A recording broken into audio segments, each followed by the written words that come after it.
Stay to read, stay to read, stay to read, stay to read, stay to read. Welcome to the State of Re Mukbang Podcast. Episode 101, we are back. You're rocking with Professor DEAN And FoReal Khalil. Yes, sir. We are live and excited. What do we have here today? Let's get into the food, bro. So this is just a mixture. It's like Southern. It was supposed to be Caribbean, so I couldn't really get it today. It's all good. So it turned a little Southern. So we have some fried catfish. Ooh, let's Take go. a look at that. Let's go. Fried catfish. I ain't had catfish in a while, too, We man. have We got some red rice and beans right red there. rice and beans. Some cheesy grits and shrimp. Gotta get a bite into that. Some fried plantains, my favorite, personal Hey, man, favorite. plantains are bomb. And of course, some fries. Oh, yeah. I already had some, so that shit is good. So, because this was supposed to be Caribbean food, Mm-hmm. we're going with our Jamaican Red Stripe beer. Red Stripe, if you've never had that, that's what we're pairing it with today. Check that out. Good stuff. Jamaican style beer. Yeah.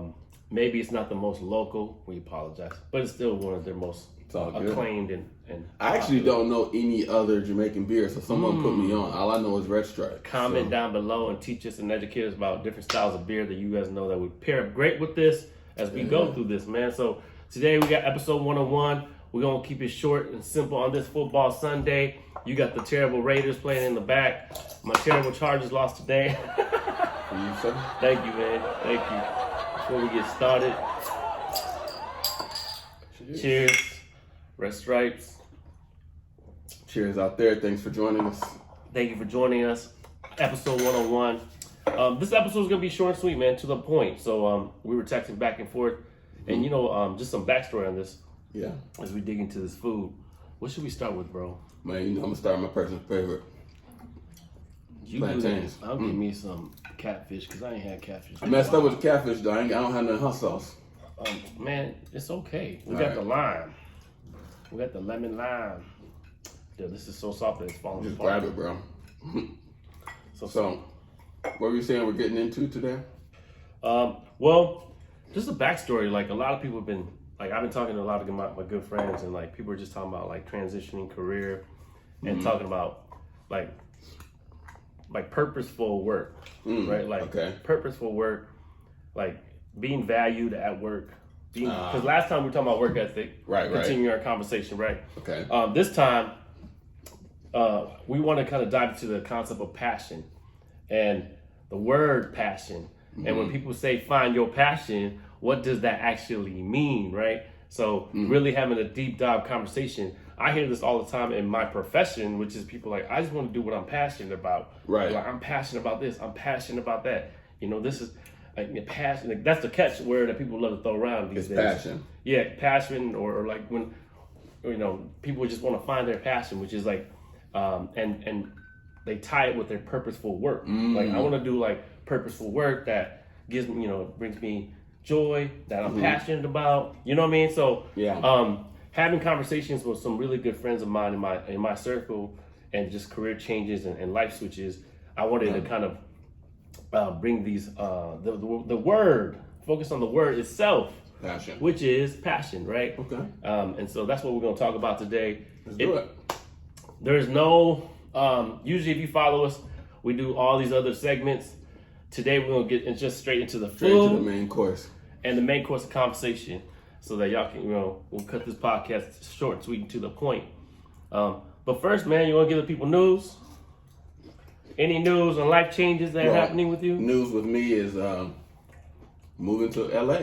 Moving to Los Angeles? Getting out of the Bay Area, moving to Inglewood, California. So that's my latest news. Well, first of all, congratulations. Thank you, sir. Cheers. Cheers. We West Coasting, so you're down in LA, I'm in the Bay. Yeah. And we still hold it down. State of Re still be going, so don't worry about us. Yep.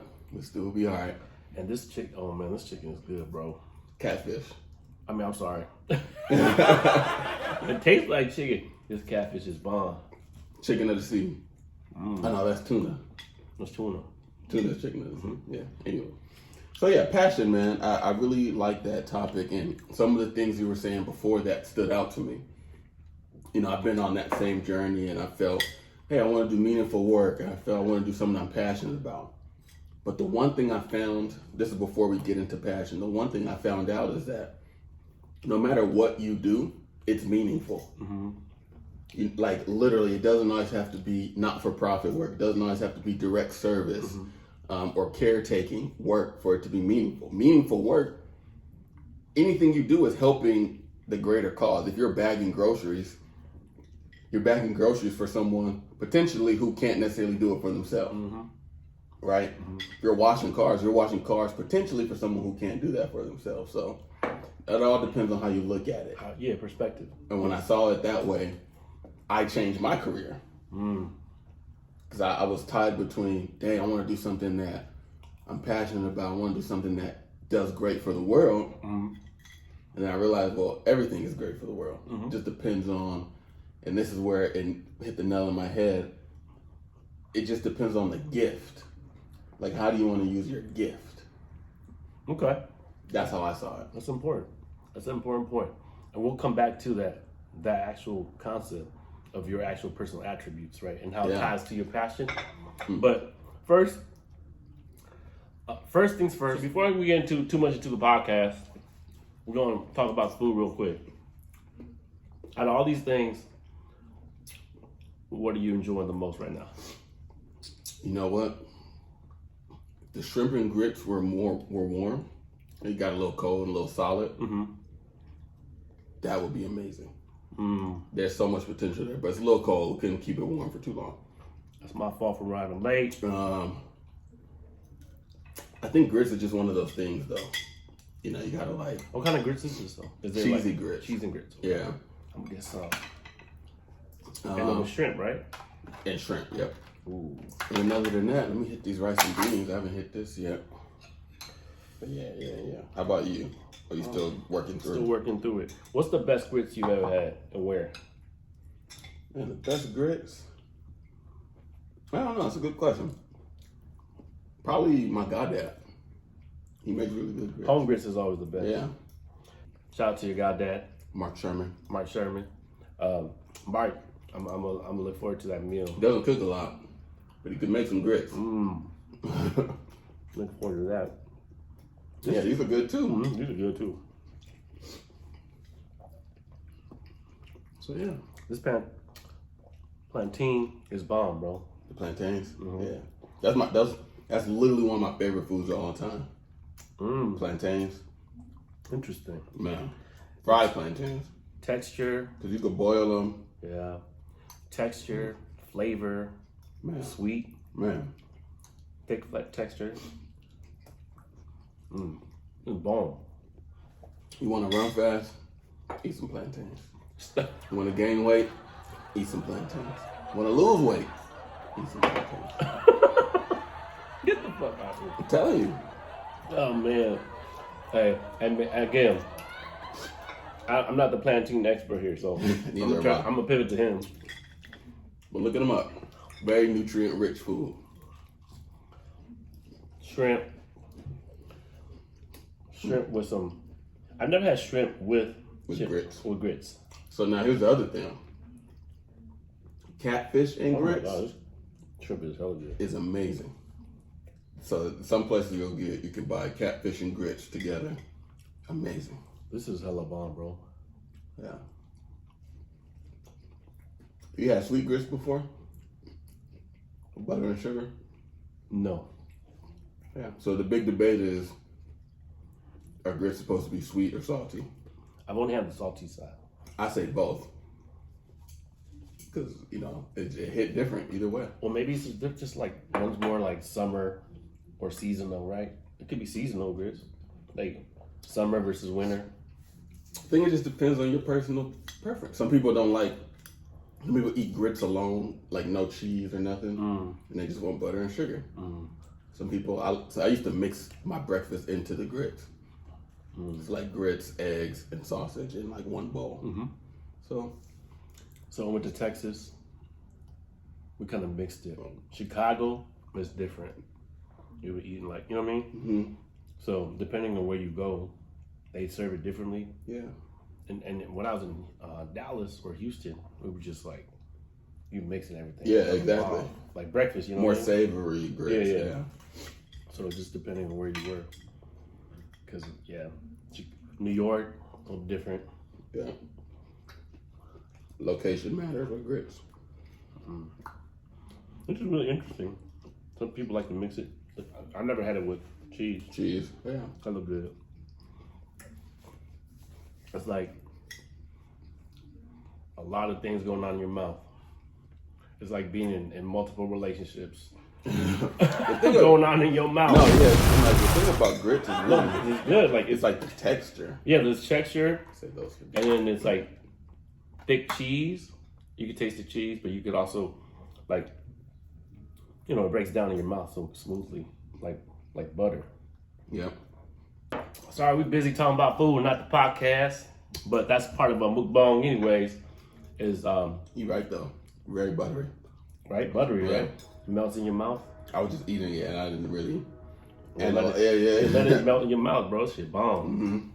Hella bomb. With the You tried these yet? With the shrimp, no, I haven't tried that yet. yet. With the shrimp, it's so good because the shrimp is so flavorful too, and they cook it just where it's like crispy on the outside. All right, man. So what we talking about the word passion today, and the Latin root word for passion is pati, and that translates actually to suffer or to endure. Okay. So like when you think about the movie Passion of Christ, Right. it's like the suffering of Christ, right? Yeah. And so you look at the root word of that and the meaning behind it, which is to suffer and to endure. When people throw around the word passion and they say they want to chase their passion and be happy, and they make it like it's some Glamorous. my passions are traveling the world and eating some bomb ass food. You know, I think that there's a misunderstanding of the fallacy and the facade and the what's the word? Like I want to say like Romanticized. romanticized. It's a version of romanticized, passion. yeah. Romanticized version of passion. Boom. 100%, bro. Got you there. That's the thing. It's like it's not a romance, and it's more of a actual relationship. So it's an actual relationship. Yeah, exactly. State of read. And so for us, I feel like we had a really we've been talking about this on the sideline, and I feel like we wanted to devote a podcast to it because again, the root word of passion means to suffer and endure. Okay. And so I wanted to ask you that question, like when you look back in your life, what are things that you felt you were passionate about, but then you didn't really suffer or endure enough to actually achieve that passion? Are there things in your life that you think about? I think that everything in my life that I was passionate about, I did suffer for it. Okay. And I made decisions that probably weren't the best because I was passionate about it. Now, I may have not saw it all the way through. For example, my relationship with football. I wasn't able to see it all the way through, but I know I was passionate about it because I made decisions that I shouldn't have made because of my passion. Like turning down one scholarship to take a walk-on chance, right? But I'm leaving money on the table at a D3. But I'm gonna go try to walk on this D1. So I had misguided passion. Had it been guided and structured, it would have went somewhere. That's a great point. But I had misguided passion. That's a great point. And I took that lesson and I applied it to track and field. After track and field, I actually applied that to like my journey with hip hop and interning and working for free and all of that, right? Yeah. So I took that misguided passion from football and changed the trajectory of everything else. Got it. That's powerful. That's a good way to look at it. Misdirected, misguided passion, right? Because I asked that question because sometimes I look back at like I was passionate about music, right? Yeah. But first of all, I felt like I didn't have enough resources and I wasn't educated. I didn't go to formal school to learn notes. Right? Like that's again misguided passion, right? I just had to learn everything from scratch. You know, digging through crates or doing all that at the same, like I didn't have the machine or the money to go get an SP1200. Right. Like, you know what I mean? Like you know, you love music, but you love music versus passion, which is looking at did you suffer? Did you say, I'm gonna have to work at a store for a certain amount of hours? Go work at Amoeba Records. Yeah, and actually save money to get an SP1200 to make, to struggle like Kanye was talking about 5 beats. 5 beats a day for three summers. Like, so you feel like your relationship with music, you feel like you were passionate about it, but you didn't have. But to actually really analyze the process of saying like, did I suffer enough to get to where I wanted to be? Obviously, I didn't. I see what you're saying. Did I suffer enough? Like, so when you think about passion, did you suffer enough to achieve that relationship with passion, with music, or whatever your passion is? Yeah. To say that you had a good relationship with that. You know what this makes me think of? Comedians. I love stand-up comedy. That if you want to know anything about me, I love stand-up comedy. And I look at how comedians came up, and those people suffered. Comedians suffered. They suffer. It's not glamorous at all. Yeah, it's not glamorous at all. Like you can be an artist and you put something on Instagram and you blow up. It could take you 2 weeks and now you have a deal. But comedians don't have that. They don't, and they have to come up with material that takes time. They can't rush their jokes. And comedians will hit the road, and 9 times out of 10, they're at clubs that maybe have 20 people in it who got in for free. Yeah. And then they climb those comedian ranks, and those guys, men and women, are passionate about comedy. 100%. And that's the thing, is like, so the question is then for the people, when you look at a passion in your past life, was there anything you felt that you didn't suffer enough for? You shared about misguided suffering. I think that obviously there's part of that piece too, right? Where you have things that you could have done better, but you had no direction or guidance, right? Right. So even in my situation, I didn't grow up with like understanding BPMs and notes and going to like music school and learning how to break up beats and verses or like, so between you and I, yes, that's misguided, but that's the part where I do question myself sometimes, like, I probably should have then suffered more, like paid to go to learn some more. Or you know what I'm saying? Like, you know what I mean? Like, you question yourself is all I'm saying. In the same breath, right, for anyone who can relate to Professor Dean here, you don't want to, like, second guess, like, dang, I didn't do this enough, right? You did the best you could, right? But I think it's very, very, very important for the people around us, parents, friends, to notice these things about our friends or our kids or whatever, and say, hey, the people they have. I see you're passionate about this. Like, how can I help you? And there's nobody. You got to be that person to pull that aside. Like, man, this dude knows every record on the radio. Hey, man, you like music? Would you work in the music industry?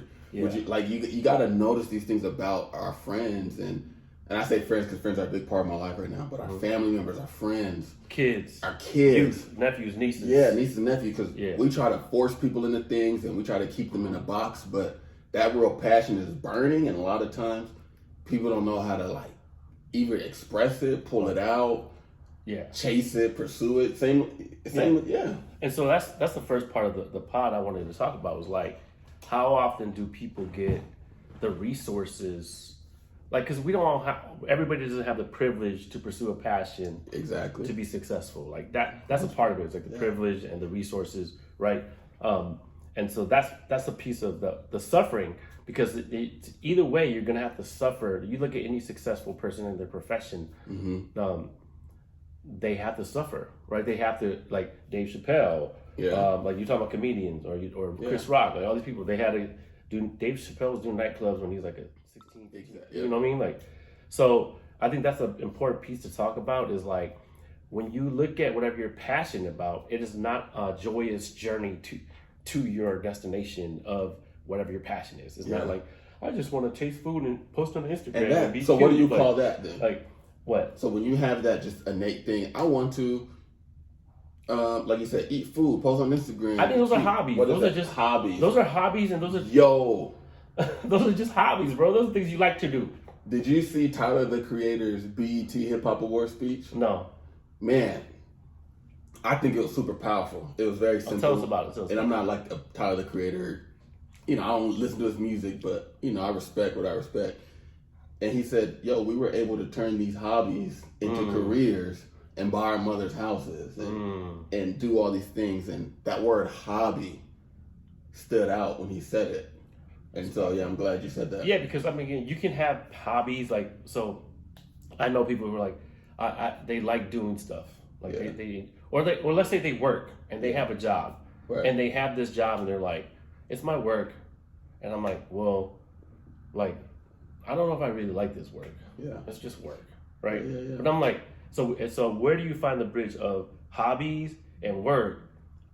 Yeah. You kind of have to channel that into your passion. Like, what is it going to be? Because sometimes for me, it's like, for real. It's a conversation people don't reflect on, which is like, you can like something. I have this. I want to do that. I'll play guitar. I like. You're on a date and somebody says, what are some of your passions? That's a common question, right? True. I hope that if you go on a date, somebody asks you, what are your what are your passions?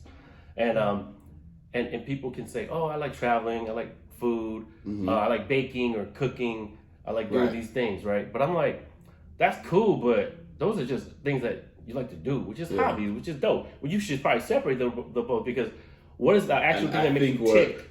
I think what we do as humans, we don't know the correct words to say, right? So this word slightly may mean another word. But it sounds like the life that we all want is to turn our hobby into a very well-paid career, successful career. Yeah. That's where, the quote, find a job you're passionate about and never work a day in your life. Yeah. I think they mean find a hobby that you love and get paid for it, and you'll never work a day in your life. Because the shit you're passionate about, it hurts to work in that. Yeah, because even if it's a hobby, it's going to eventually get painful. Yes. So that means passion that's the passion piece. That means you really can't quit because you love this shit. Yeah. Right? You got to eat that, you got to eat it and just sleep it and breathe it and I actually take showers in it. You know what I'm saying? Like, I take it back, bro. Like, drink that shit. One thing I had been I was passionate about was government, city and local government. Like, I used to dream and aspire to be a mayor. Right? Then I actually started working in that. I worked for a mayor. Sure did. Went and got a master's degree in public administration. He disappeared on me. I didn't know where he was. He didn't respond to my calls or emails. It was tough. But the more and more I worked in that field, I started to see I don't want to be told how to take care of people. Okay. Interesting. Right? I was like, well, and that was actually like a real passion, but I did not want to suffer for that. I was like, I'd rather go do something that I'm gifted at, something that actually feels more like a hobby and get paid at it.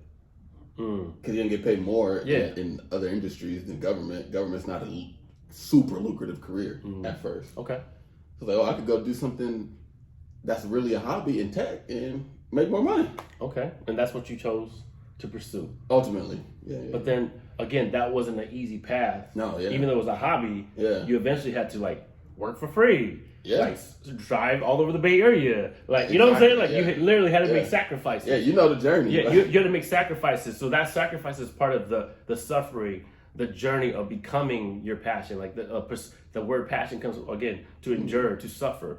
So you were suffering and going through that pieces to get where you got. It wasn't some like, oh, this is my. So that again, I know it's just wordplay, but I think wordplay should help people differentiate, and that way your goals become more clear. Because hobbies is hobbies, but then you say, if I want to pursue this hobby and it's my passion, then shit, you about to suffer for that passion and the hobby, right? The thing with us, especially here in America, our words don't often mean anything. A lot of times people are just talking, right? Yeah, they love to. And I say that just in America because in other places, like, I think people value word. Well, I think the piece you just talked about, which is, what's that saying people love to say? Find your passion and never have to work a day in your life. I'm like, well, no, you probably gonna suffer a lot. Like, whether it be you're gonna go through BS. You know what I mean? Yeah. So that's just part of becoming whatever you care about. I think that's the really important piece to highlight. And even you talking about the words really mean what they mean here nowadays. Right. And so we want to bring that conversation to the forefront because I feel like for me, find your passion, but know that you're going to suffer in that piece of it. For me, it was like obviously working with people, helping people, right. And so, like sometimes it's not always glorious. Sometimes Not at all. You know, but that's part what you signed up for. Yeah, I think that for me, I signed up to serve and help the community and work with people and educate. It's not always glorious. Right. It's not always, over the years you see my journey. A lot of suffering was part of that. You don't suffer. Yeah, you know what I mean? But that's when you're like, oh, that is a passion there. You know what I mean? Like that is something. So again, it's just wordplay, but if you understand the wordplay, it clarifies the path. And it sounds like the big misconception is, if I follow my passion, it's gonna be easy. Ain't none of this shit easy. That's what I'm saying. And I think that's really it. Yeah, that's what we're trying to say. Like, no matter what you decide to do, it's not gonna be easy. Exactly, 100%. And to follow that up, the second piece of this podcast is the word compassion, right? Okay. So the word compassion, which originally comes from the Latin word, is to suffer together. Okay. Right. Suffer together. To suffer, compassion means to suffer together. Right. So when you say you have compassion for students, you saying I'm suffering with them. So when I used to work with people that didn't have compassion for students, right, and then they would say, we're compassionate to their struggles and what they're going through, and I'm like, no, you're not, because you're not actually suffering what they're feeling. You're not feeling. Compassion is actually like empathy. Right? Yeah, to suffer with. Yeah. So when people talk about Malcolm X, Gandhi, Martin Luther King, Jesus, whoever they want to throw out there, they suffered with the people, right? They suffered 100%. With their compassion of empathy and empathy was for that cause. That's so when you think about the word compassion, it means to suffer with. So what can you think of that you have compassion for, bro, that you suffer with? So this is actually helping me with something. One of my lifelong dreams, and the reason I pulled out of city government, local government, is I want to help youth on probation. Okay. Right? Up to ages 18. And transitional age foster youth. Okay? I am compassionate and want to use the resources that I build in my career to help that population of people. Right? And that's where I feel like my biggest compassion lies. Is within helping people who need help finding their passions and pursuing their passions, who need those resources. And that's where I feel like my passion is. And I've worked in that, and I've had opportunities to do that. And working in it was way harder than anything else. That was rough. Yeah. You have someone telling you how to be compassionate, and you're the one who's compassionate. So you have somebody telling you how to suffer when in reality you're the one suffering with those people. I'm the one suffering with these people.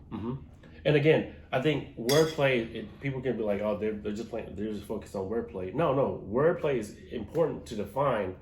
So it helps you clarify your path. It helps you clarify your goals and your purpose, right? Because ultimately, finding our purpose in our work, our day-to-day work, our life goal work, is super important. How we iron out our plans and set short-term plans within big, long-term plans, right? So I think that's really important. So who and what am I willing to suffer with?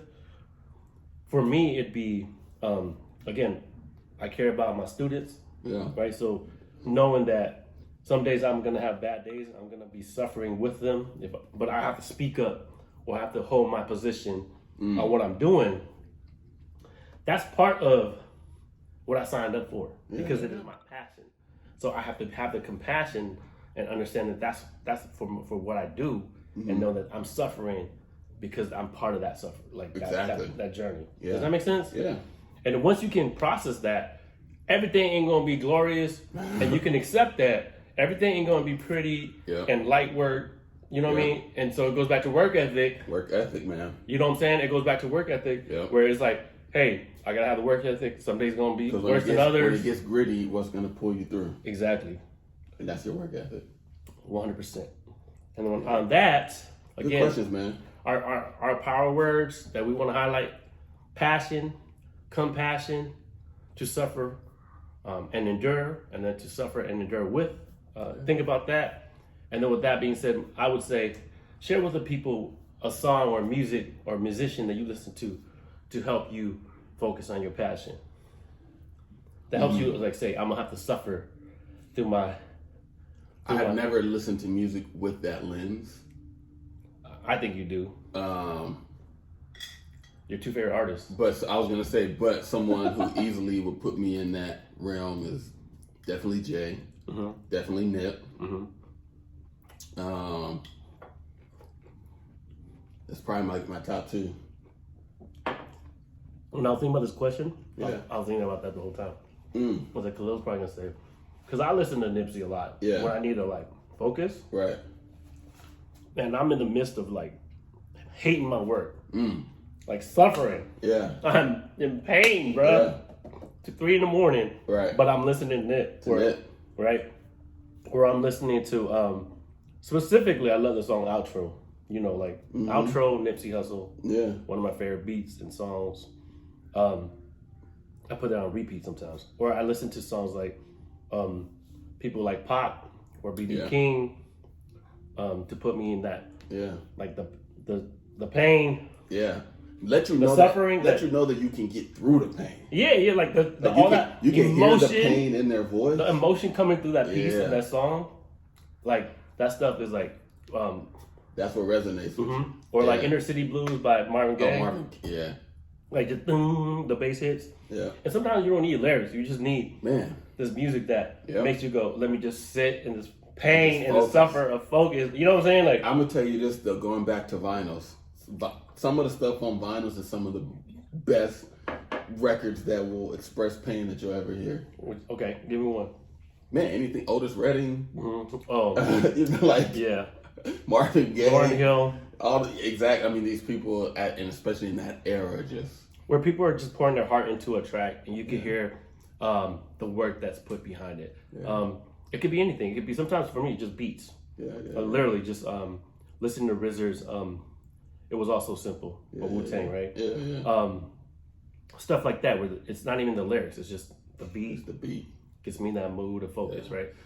Well, the thing about, we can talk about this later, but the thing about music is that I'm really learning is about frequencies. So it changes that frequency that you're on and can manipulate it and bring it down. And as a person with ADHD, I need that shit all the time. Yeah. So for me, like to really focus, that's why I focus better when there's less distractions and the beat. You know what I'm saying? Just music and work. Yeah, and work. 100%.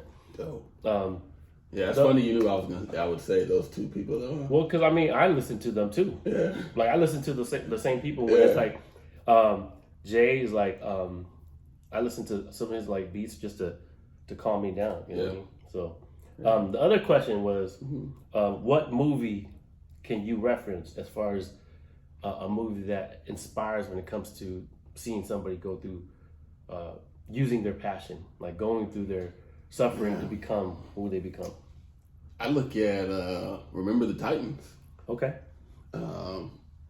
Not just the coach and Denzel, but the players. Okay. And the racism and what they face to become like an actual brotherhood. Yeah, they have to endure and suffer together to become. That's the passion, bro. They have to endure and suffer and together and suffer with each other. Because that's compassion. Yep. Both those words resonate throughout the movie. Yeah. What about you? For me, it'd be it's I love the Wu-Tang series. Oh, okay. The Wu-Tang Saga series. Season 2 is dope, man. Season 2 is so good if y'all haven't seen it yet. And then I love also a movie that resonates with me is like Squid Game. They were so passionate about. What were they passionate about? They're passionate about like obviously getting this money, right? But the everybody's reason for the money is the purpose different. And the movie it's a human nature movie. What is so amazing about the movie for me is the director, the guy who created the film. Oh yeah. You know his story is about passion, right? Being turned down over a dozen studios for like years, for 10 years. He had no money. He was like living with his friends and writing. Trying to write this script from scratch, right? It wasn't like Hunger Games. It wasn't like Alice in the Borderland. If you haven't seen that, check that out. It's a Japanese manga that they turn on Netflix. It's a really great show too. Season 2's coming. Yeah. But again, the Squid Game, the guy who created it is a story of passion. Like he had to suffer and was like damn near homeless and couch surfing and writing. You know what I'm saying? Like to get where he got, and now it's like the #1 stream movie in over 90 some countries for the like last month, right? Yeah. And so yes, the story is kind of crazy if you haven't seen it or if you've seen it. The ending, LeBron James didn't like the ending. A lot of us don't like the last part where he doesn't go see his daughter. Yeah. Spoiler, if you haven't seen it at this point, it's your fault. Well, but that brings up the point of, you brought up Squid Game, and not even to the director piece, but to think of the actual story. Those people were passionate. They had passion for something, right? It was the money, right? Mm-hmm.